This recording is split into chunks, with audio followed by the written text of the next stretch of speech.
Hi there, Janet Fritz here for Galaxy Girl Creations. Welcome to my channel. Welcome to another Mixed Media Mayhem combined with Scraptembre. Today's Scraptembre prompt was to use a pattern paper background. So I am going really light on the mixed media actually. We were supposed to use a stencil, some bling, and some die cuts or a cut file. And I started out with this paper from One Canoe 2. It's an old paper. And I just fussy cut around a bunch of these flowers. And I don't make you sit through watching all of it, but I did leave a little bit of it in there so that you see that that is what I'm doing. And I thought I might use that kind of wood grain paper in the background there, but I don't end up using that one. I use the one below it that has the little diamonds all over. It is a pattern paper because it has all those diamonds on it. And then I'm going to add some more diamonds using some Sizzix Luster Wax. And it's the first time I've ever used it, and it came free from, it was one of the freebies from scrapbook.com, and this one is in Lilac Rainbow. So it is kind of like that iridescent look that kind of shows purplish, kind of purple pink fuchsia color when the light hits it. And so it's not super bold on my background, but I'm going to go ahead and give it a try anyway and see if I like it.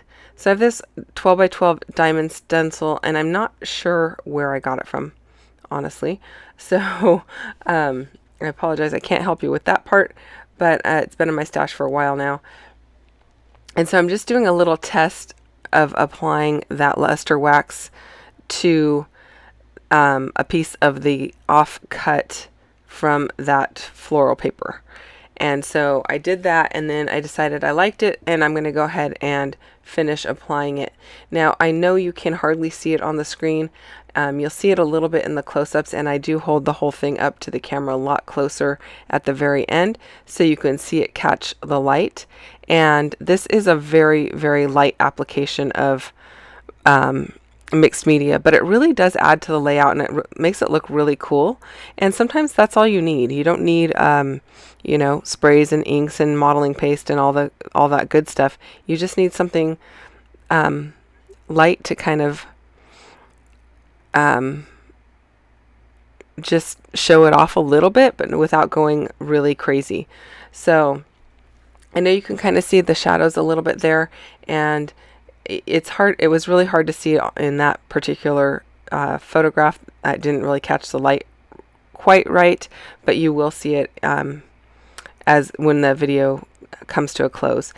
So I had a second piece of this same paper, and I decided to go ahead and use it as well.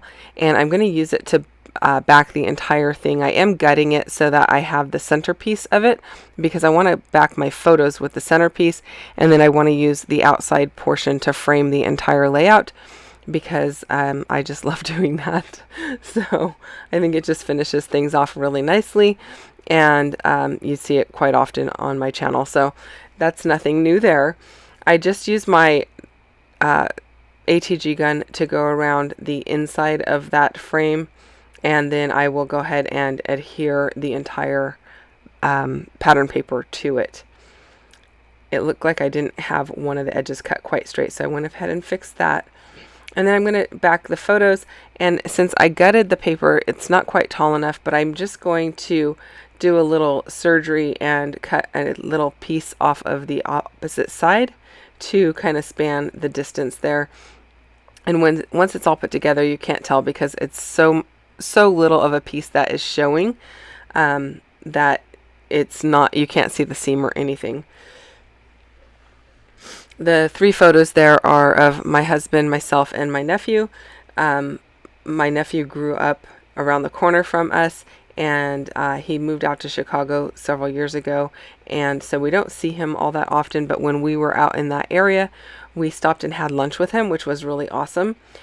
He met us for lunch, and we just had a really nice time chatting with him and visiting with him, because we hadn't seen him in such a long time.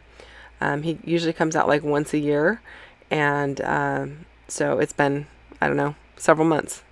So then I am going to go ahead and layer up these big florals. I am inking them up with a little bit of black soot distress ink, just to give a little bit of differentiation between the layers. So I definitely want them to pop a little bit, and that is definitely going to help them because it provides a bigger contrast between the background and the flowers. It almost acts like a little bit of a shadow, and I like the way that that looks. So I'm going to ink up all of these.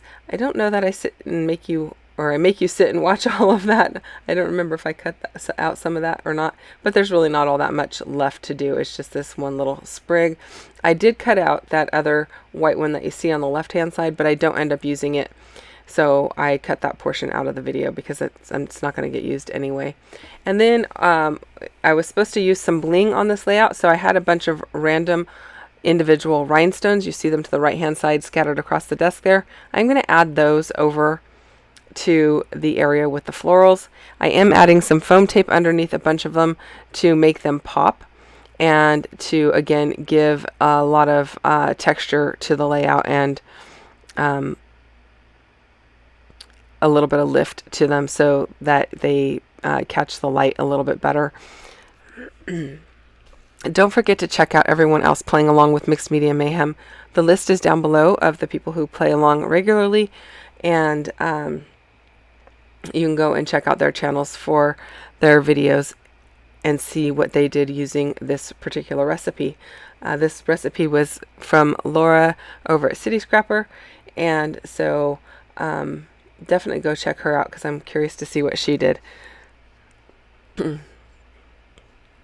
I am just using my Nuvo Deluxe adhesive to adhere all of those pieces that have foam, and I really enjoy using this glue because I can just kind of slide things around and tuck it under and all that good stuff. I don't have to like lift, unstick. That, I don't know that that's a word. I don't have to peel anything off to kind of slide the pieces underneath. So that does help. I am using my crystal katana to go ahead and adhere or to pick up those jewels and to put them into the little dabs of glue that I am putting down.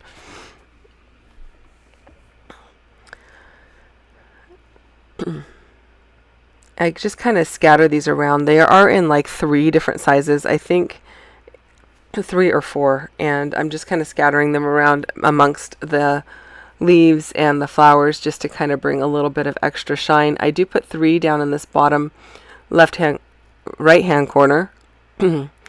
And I used all 3 sizes down there, starting with the smallest at the top, going and then working my way to the largest at the bottom, just to bring a little bit of interest to that side of the layout as well.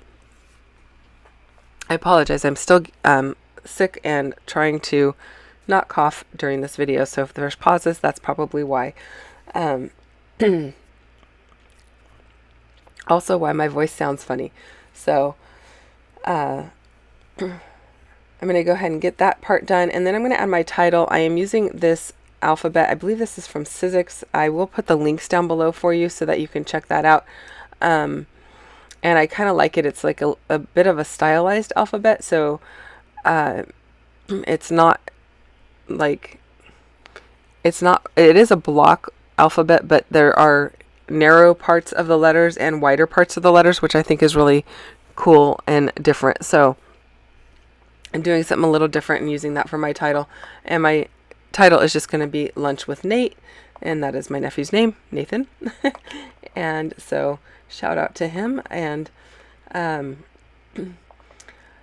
am going to put it right there over the top of that big flower, which might seem a little weird since, I mean, the flower is really pretty, and I could have just left it there, and I could have put the title in the upper left-hand corner there.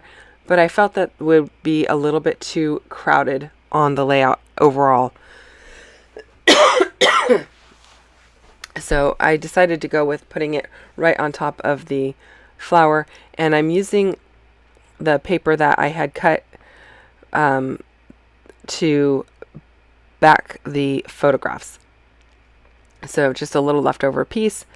And again, I'm using my Nuvo Deluxe adhesive to adhere that down. Sometimes I use a little bit of foam tape behind the alphas there. I run them through the my little sidekick with the foam already attached to the paper.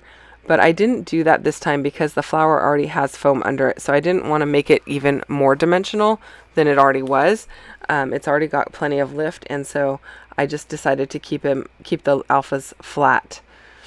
And then lastly, I am going to add this tab over to the upper right hand side, and it is cut out of the same paper that has that kind of grayish, bluish gray flower on the bottom left, and I just put the tab up there so I can just make a note of where we were and that we were visiting him.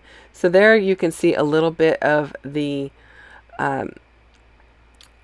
luster wax showing up and catching the light, and I think it looks really cool. So I hope that you enjoyed this video, you guys. If you have questions or comments, you can leave them down below. I'll get back to you as quickly as I can. I'm a little bit behind in answering people, and I don't answer every day, so bear with me and I will respond to you as quickly as I can. Don't forget to check out everyone else playing along, and I will see you again soon with another video. I'm not sure that I'll have one tomorrow, but we will see.